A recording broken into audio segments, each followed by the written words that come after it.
네, 안녕하세요. 당신을 위한 맞춤형 심층 분석 딥다이브입니다. 오늘은 보내주신 성경 자료들을 좀 깊이 들여다볼까 하는데요. 유대인의 절기, 바로 무교절입니다. 출애굽기부터 시작해서 레위기, 이사야, 또 신약의 마가복음, 마태복음, 고린도전서까지 자료가 꽤 다양하네요. 이번 탐구의 목표는요, 이 무교절의 시기, 그리고 그 핵심 의미, 특히 누룩 있잖아요. 이 누룩과 누룩 없는 떡의 상징성을 파헤쳐 보는 겁니다. 유월절하고는 또 어떻게 연결되는지, 예수님의 죽음과는 무슨 관련이 있는지, 그리고 왜 굳이 누룩 없는 떡을 먹으라고 했을까? 그 깊은 뜻을 같이 찾아보죠. 근데 시작부터 좀 흥미로운 지점이 보이는 것 같은데요? 네, 맞습니다. 이 자료들이 제시하는 관점이 좀, 뭐랄까, 독특한 부분이 있어요. 예를 들면, 무교절 기간을 그냥 7일이 아니라 7일 하고도 3시간? 이렇게 구체적으로 명시한다는 점이요. 그리고 또 하나는 그 사람의 전통을 상징하는 누룩과 하나님의 계명인 무교병을 아주 선명하게 대비시키고 있다는 거죠. 자, 그럼 이 구절들을 따라서 한번 들어가 볼까요? 좋습니다. 그럼 가장 기본적인 것부터 짚어보죠. 무교절. 출애굽기 12장이나 레위기 23장을 보면 그거잖아요. 이스라엘 백성이 이집트에서 급하게 나온 걸 기념하는 절기. 그래서 정월 15일부터 7일 동안 누룩 없는 떡, 그러니까 무교병을 먹어라. 이렇게 되어 있죠. 네, 맞아요. 그리고 바로 전날 레위기 23장 5절 보면 정월 14일 저녁이 유월절이죠. 보내주신 자료에 따르면요. 유월절 양을 14일 오후 3시에 잡는다고 봐요. 그리고 해질녘, 그러니까 오후 6시부터는 유대력으로 15일이 시작되니까 그때부터 무교절로 이어지는 거죠. 여기서 중요한 게 고린도전서 5장 7절인데요. 예수님을 우리의 유월절 양이라고 하잖아요. 자료는 예수님이 돌아가신 시각, 금요일 오후 3시, 이게 유월절 양 잡는 시간과 딱 맞아떨어진다고 보고 이걸 유월절 희생과 직접 연결하고 있습니다. 그렇군요. 예수님의 희생이랑 무교절 시작이 시간적으로도 그렇게 밀접하게 연결된다. 이런 해석이네요. 근데 아까 말씀하신 그 7일 더하기 3시간, 이건 어떻게 계산된 건가요? 그냥 7일이 아니라는 게 좀 신기한데요. 네, 그게요. 자료에서는 유월절 양을 잡는 시점부터 계산하기 때문에 그래요. 그러니까 14일 오후 3시부터 시작해서 21일 저녁까지 만 7일에다가 3시간을 더한 시간 동안 무교병을 먹어야 한다. 이런 해석인 거죠.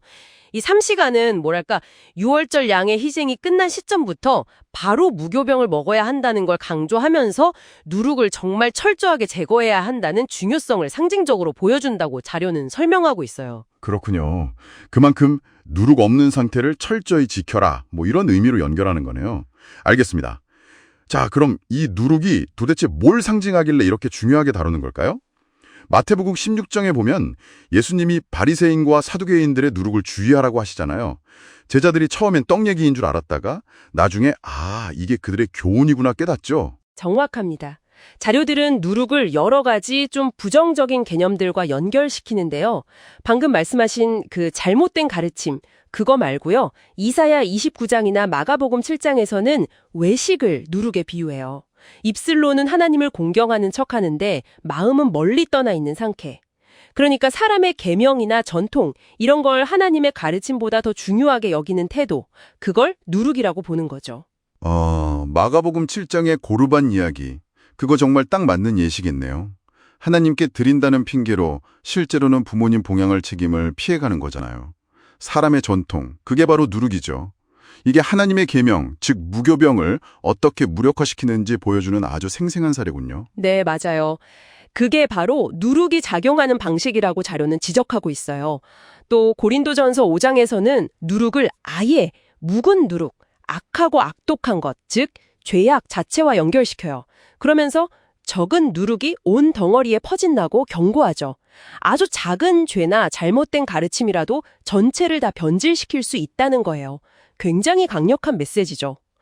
여기서 더 나아가서요. 자료는 율법주의도 누룩의 한 형태로 봐요. 그러니까 스스로 노력해서 율법 잘 지켜서 구원 얻으려고 하는 태도요. 이걸 자료에서는 좀 재미있는 공식으로 표현하는데 사랑 플러스 행동 마이너스 사랑 이꼴 변질된 선행 이렇게요. 그러니까 행위는 있는데 그 핵심인 사랑이 쏙 빠져버린 상태. 겉모습은 그럴듯하지만 본질은 변질된 것. 이것도 누룩과 같다고 해석하는 겁니다. 그리고 탐심에서 비롯된 사탄의 가르침이나 우상숭배 같은 것도 다 누룩의 다른 이름으로 언급하고 있고요. 와, 듣고 보니까 누룩이 정말 다양한 형태의 변질과 오염을 상징하는 거군요. 잘못된 가르침부터 시작해서 위선, 죄악, 그리고 심지어 그 본질을 잃어버린 선행까지 범위가 넓네요.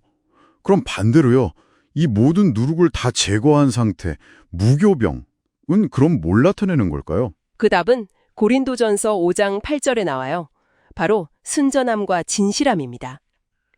누룩이 막 부풀리고 변질시키는 속성이 있다면 누룩 없는 떡은 아무것도 첨가되지 않은 순수한 상태, 즉 하나님의 원래 말씀 그 자체, 그분의 순수한 계명을 상징한다고 볼 수 있는 거죠. 유월절 어린 양, 그러니까 예수님의 피로 용서를 받았다면 이제는 사람이 덧붙인 전통, 그 누룩을 따를 게 아니라 순수한 하나님의 말씀, 즉 무교병을 따라 살아야 한다. 이런 강력한 메시지를 담고 있는 겁니다. 네, 정리를 좀 해보면요. 오늘 살펴본 자료들은 무교절이 그냥 과거의 절기가 아니라 유월절 어린 양이신 예수님의 희생과 바로 연결되고 또 우리 삶에서 누룩을 제거하고 무교병을 취하라는 아주 현재적인 메시지를 담고 있다. 이렇게 볼 수 있겠네요. 누룩은 사람의 전통, 외식, 죄악, 또 속빈 강정 같은 율법주의 같은 걸 의미하고 반대로 무교병은 하나님의 순수한 말씀, 진실함, 순전함 이런 걸 상징하고요. 그렇습니다. 그래서 이 자료들이 결국 우리에게 이런 질문을 던지는 것 같아요. 당신의 삶에는 지금 어떤 누룩이 있습니까? 하고요. 혹시 너무나 익숙해서 이게 문제인지도 모르는 그런 전통이나 습관, 또는 그냥 편리하게 받아들인 생각들, 이런 것들이 혹시 당신이 진짜 추구하는 본질적인 가르침, 그 무교병을 가리고 있지는 않은지 한번 돌아보게 만드는 거죠. 네, 오늘 탐구 정말 의미가 깊었습니다. 마지막으로요, 이 내용을 다시 한번 생각해 보실 당신에게 질문 하나를 남기면서 마무리할까 합니다. 고린도전서에서 말했듯이 누룩은 정말 적은 양으로도 온 덩어리에 퍼지는 강력한 힘을 가졌습니다. 혹시 당신의 신념이나 행동에 아주 미묘하게 스며들어서 영향을 미치고 있는데 너무 익숙하거나 어쩌면 사소해 보여서 미처 이게 누룩이구나 하고 인식하지 못하는 것은 없을까요? 예를 들면 사회적인 폭념이라든지 편리한 자기 합리화 아니면 무의식적인 편견 같은 것들 말입니다. 그리고 만약 그런 것이 있다면 그것이 당신이 진정으로 따르고자 하는 핵심 가치를 당신도 모르는 사이에 어떻게 변화시키고 있을 가능성이 있을까요? 이 질문에 대한 답을 찾아가는 여정이 당신만의 더 깊은 탐구가 되기를 바랍니다.